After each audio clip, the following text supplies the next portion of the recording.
I mean, what about you, Doc? You were pretty horrified by it, weren't you? Truly monumentally awful film. I mean, there's no saving the fact that one would like to be sort of pleasant about it, and I wish that they had done a better job of it. But it's absolutely appalling. I mean, 30 minutes in, they're buried in the rubble, and I was looking at my watch, and I knew we had another hour and a half to go. I thought, what on earth is going to happen? What happens?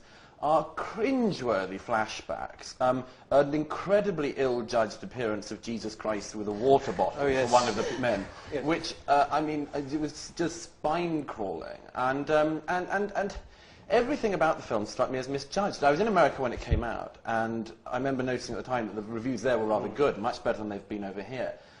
And I think really the only reason why anyone should think this film's any good is the fact that Oliver Stone didn't do what some of us thought he might do, which was to repeat his atrocious JFK, one of the worst conspiracy movies in all time, and effectively have decided to, I mean, I assumed, coming from Oliver Stone, we'd have World Trade Center, you know, created by the Mossad and the FBI. I mean, and the fact that he didn't do that seems to me the only reason why anyone should be charitable about what is an appalling enterprise. But it would make them heroes of our times. And it's particularly hard to judge themselves when the leading segment, leading up to the point at which the towers collapse, they're sort of going into the towers to save people. And the appalling Nicolas Cage walking at the slowest pace I've ever seen. I say, get a move on, man. You're meant to be saving lives. And I mean, he has this ponderous sort of crawl towards the scene and then gets trapped. I agree. I mean, this story doesn't really encapsulate. And so you had the last sequence, right?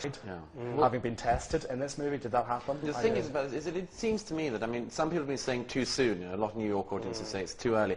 In some ways, actually, this film is too late. And we could have done with a film over the last few years that reminded people of the right side in the war on terror. I mean, it seems to me we've had things like Kingdom of Heaven that try to pretend that Christian fundamentalism is the real problem of our time. We've had a whole set of movies, including that dreadful Jodie Foster film where the plane hijacked itself. I mean, you know, we could have done with a film in the last 5 years, which actually reminded people why our armies are in Afghanistan and Iraq, why we have to fight this menace, and why we can't give up in the face of it. We could have done with some of these movies a few years ago. I think, I mean, but you have seen it. No, I refuse to see Flight 93 on principle. I mean, well, not on principle, really, just, I mean, gut instinct that I knew I was going to find it too upsetting. I feel that Flight 93 is an important thing to let people know about, because it really is the untold story of 9/11. But for somebody like me who works and writes on these areas, I mean, I felt I already had a good knowledge from the 9/11 Commission report and other things of what happened on that plane. It has to be said that, I mean, although, as I say, I just couldn't bear to sit through it, just I knew how upsetting I was going to find it. I do think that it is an important film because it is the single story of that day, really, that is an optimistic story, because it's the one thing that happened that day when every instrument of state let people down, and when inhumanity was thriving. There was one situation in which people stood up for themselves and said, we will not take this. And I think they're great heroes, and they're people that not just Americans, but a lot of Europeans could do with emulating. Yes, and also United 93 is out on DVD. But we should move on now. This is to a book. The attacks on London last year have since brought forth a number of books looking at the worldwide growth of Islamic terrorism. Melanie Phillips had a bestseller on her hands with Londonistan, and now Michael Gove, otherwise known as the Shadow Minister for Housing, has published Celsius 77, in which he argues that the West's approach to fundamentalism is destined to lead to further terrorist atrocities. I think we've all read the book. It's interesting that these books have come along at roughly the same time. It's as though somehow I perceive it as a penny is slowly dropping somehow. From your point of view, having written, being a neoconservative, having written extensively about these, how do you, what in fact does it add or clarify in the argument, this book? I think Gove's done a great service, really, in refining a very complex and very lengthy narrative of the ideology which led to what happened on the tubes of London and buses of London a year ago. It's a much more readable book than a lot of books which have covered similar terrain. And I think it does a great job. It's not definitive, but it doesn't try to be. It simply explains very clearly and with incredible scholarship, which I have to say is kind of disguised. You don't have to know about it.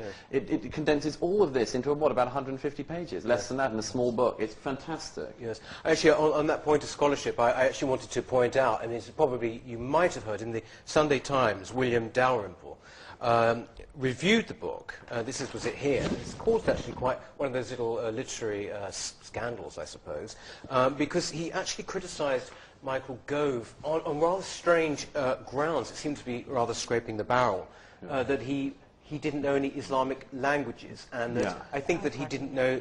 Dalrymple's got a hell of a cheek. I mean, the phrase "gone native" could have been invented for Dalrymple. A man who in recent years has distinguished himself only in his sympathy for the enemy. He wrote a disgusting piece, even more disgusting than this, in the New York Review of Books after Bernard-Henri Lévy's book about the murder of Daniel Pearl came out. Essentially, what William Dalrymple did on that occasion was to justify the murder of Daniel Pearl. I mean, he effectively wrote the justification that Omar Sheikh would have done if the Pakistani authorities would have given him paper in prison. Absolutely reprehensible. And William Dalrymple has just displayed that, I mean, he may be a perfectly satisfactory historian, that's open to debate. He's a kind of fourth-rate Lawrence of Arabia wannabe. And has now decided very foolishly to tread into contemporary politics. And I think he's best out of it. We're certainly much better off if he doesn't get involved. Yes, I think. Should we worry about, theatre, film? Doesn't it in a way show how irrelevant these things have become? Well, you remember after 9/11, one of the things that kept on being said was, where are the writers? Where are the people who can explain this to us? The truth was they weren't in the arts. It's perfectly obvious that filmmakers, novelists, and poets and so forth kept on jumping on the wrong side. I mean, the fantastic example of where the arts are on this issue is demonstrated by George Clooney, if you can call that an art. And George Clooney said recently when he launched his McCarthyite movie, or movie about McCarthyism, he said, I'm taking a big career risk. No, you're not. You're not. Where are the disciples of Senator McCarthy? Where are those guys who are going to hunt you down? The thing you need to do if you're going to be an artist and you're going to challenge these things was demonstrated by Theo van Gogh, and he's dead. So if George Clooney and co, who are making millions upon millions of pounds from pandering to left-wing prejudices, could wake up to the fact they're part of the problem and are producing no answers, then we might be getting somewhere. Yes. It's a threat which can be defined. If this is a war between two sides, it would just be nice if we knew which side the artistic community was on. Yes. It would be nice if it was on our side. It would be nice, most of all, if they weren't, as La Fallaci used to say, the late great Oriana Fallaci, if they weren't quite so conspicuously simply phony revolutionaries, always saying they're challenging the status quo, but guess what? Turns out they haven't got the balls to actually challenge it seriously. Well, on that